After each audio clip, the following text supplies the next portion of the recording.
नमस्कार, मैं हूं आपके साथ अक्षिता मौर्य। आइए रुक करते हैं फटाफट खबरों की ओर। दिल्ली विधानसभा चुनाव के नतीजों के बाद आप ने अपने मुख्य और अग्रिम मोर्चे के पुनर्गठन की प्रक्रिया शुरू कर दी है। आप नेता गोपाल राय ने यह जानकारी देते हुए मजबूत विपक्ष की भूमिका निभाने के लिए पार्टी की प्रतिबद्धता पर जोर दिया। उन्होंने कहा कि 24 फरवरी को शपथ के बाद पार्टी अपने विपक्ष के नेता की घोषणा करेगी। यूनिकॉर्न कॉन्क्लेव में उत्तर प्रदेश के सीएम योगी आदित्यनाथ ने कहा, प्रयागराज महाकुंभ में अब तक 62 करोड़ श्रद्धालु आ चुके हैं। एक विशिष्ट अवधि के दौरान लोगों का इतना बड़ा जमावड़ा इस सदी की दुर्लभ घटनाओं में से एक है। भारत की इसी परंपरा ने प्राचीन काल से भारत के 4 महत्वपूर्ण स्थानों पर इन कार्यक्रमों के आयोजन की व्यवस्था को जन्म दिया है। मुझे कल ही प्रयागराज से आने का अवसर प्राप्त हुआ। आज पुनः इस कॉन्क्लेव के बाद मुझे पुनः प्रयागराज पहुंचना है। प्रयागराज महाकुंभ में अब तक 62 करोड़ श्रद्धालु आ चुके हैं।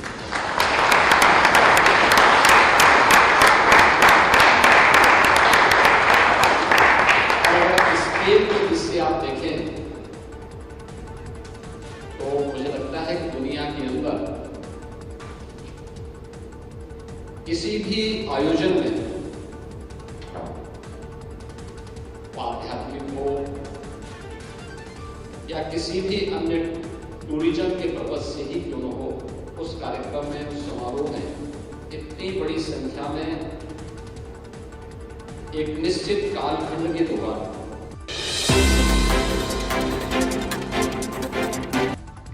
प्रधानमंत्री नरेंद्र मोदी ने अपने मासिक रेडियो कार्यक्रम मन की बात में स्वास्थ्य संबंधित एक तेजी से बढ़ती समस्या की चर्चा की। पीएम ने कहा, देहरादून में नेशनल गेम्स के शुभारंभ के दौरान मैंने एक बहुत ही अहम विषय उठाया था, जिसने देश में एक नई चर्चा की शुरुआत की है। यह विषय है तेजी से बढ़ते मोटापे की समस्या।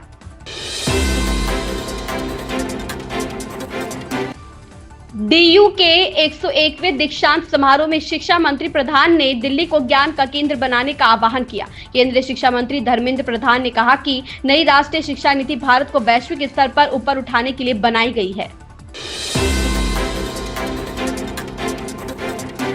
आईसीसी चैंपियंस ट्रॉफी 2025 में आज भारत और पाकिस्तान के बीच क्रिकेट मैच से पहले कांग्रेस नेता राशिद अल्वी ने इस पर कड़ी आपत्ति जताई और सवाल किया कि भाजपा सरकार ने हमारे दुश्मन के साथ मैच खेलने की अनुमति क्यों दी। कांग्रेस नेता ने कहा, आप उन लोगों के साथ क्रिकेट खेल रहे हैं जो आतंकवाद फैलाते हैं। क्या यह सही है? उन्होंने केंद्र सरकार की नीति पर सवाल उठाते हुए कहा कि एक तरफ सरकार पाकिस्तान से आतंकवाद पर बातचीत करने से मना कर रही है।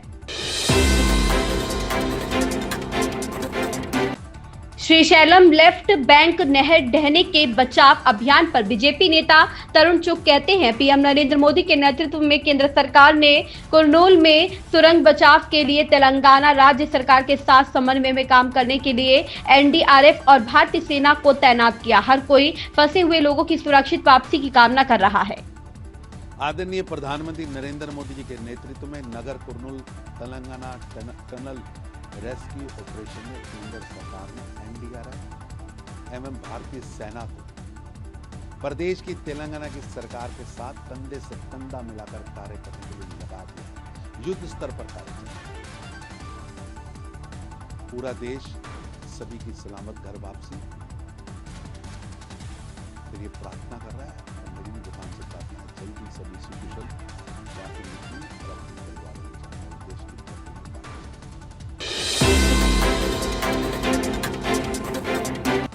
आम आदमी पार्टी ने आज पार्टी मुख्यालय पर विधायक दल की बैठक बुलाई है, जिसमें नेता प्रतिपक्ष के नाम पर मुहर लग गई है। आम आदमी पार्टी ने ऐलान किया है कि पूर्व मुख्यमंत्री आतिशी दिल्ली विधानसभा में विपक्षी नेता होंगी। आम आदमी पार्टी के राष्ट्रीय संयोजक अरविंद केजरीवाल भी इस बैठक में शामिल हुए।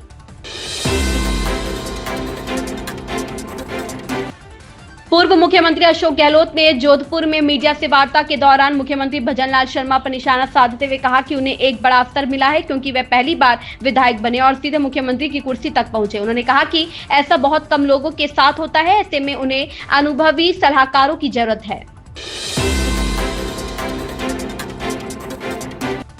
पीएम मोदी ने मन की बात कार्यक्रम के जरिए देशवासियों से बातचीत की है। इस दौरान पीएम मोदी ने भारत की अंतरिक्ष यात्रा की उपलब्धियों के साथ साथ अंतर्राष्ट्रीय महिला दिवस समेत कई अहम मुद्दों पर बातचीत की है।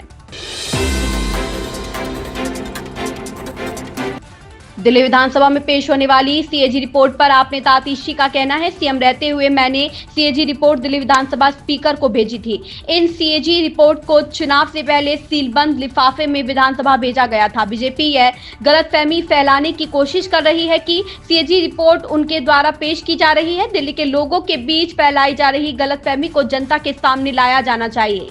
सीएजी रिपोर्ट्स की बात हो रही है, कह रहे हैं कि इसी सेशन में जैसे वोट होगा उसके बाद लाएंगे। क्या आम आदमी पार्टी सरकार के लिए से मुश्किल बढ़ सकती है और आप विधानसभा में स्ट्रैटेजी क्या होगी?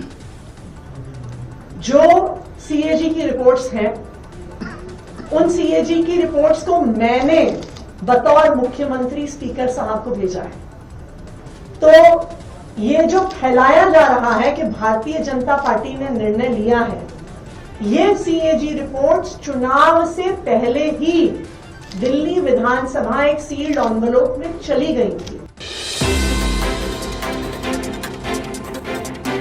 मशहूर पंजाबी सिंगर और अभिनेता गुरु रंधावा के साथ फिल्म शौंकी सरदार की शूटिंग के दौरान हादसा हो गया है। एक्शन सीन के दौरान वे घायल हो गए हैं और अस्पताल में भर्ती हैं। गायक से अभिनेता बने गुरु रंधावा अस्पताल में भर्ती हैं। आगामी फिल्म शौंकी सरदार की शूटिंग के दौरान गुरु रंधावा घायल हो गए। हादसा तब हुआ जब वे एक्शन सीक्वेंस के लिए शूट कर रहे थे। उन्होंने सोशल मीडिया पर फैंस को यह सूचना दी है। इन खबरों में बस इतना ही। बने रहिए हमारे साथ।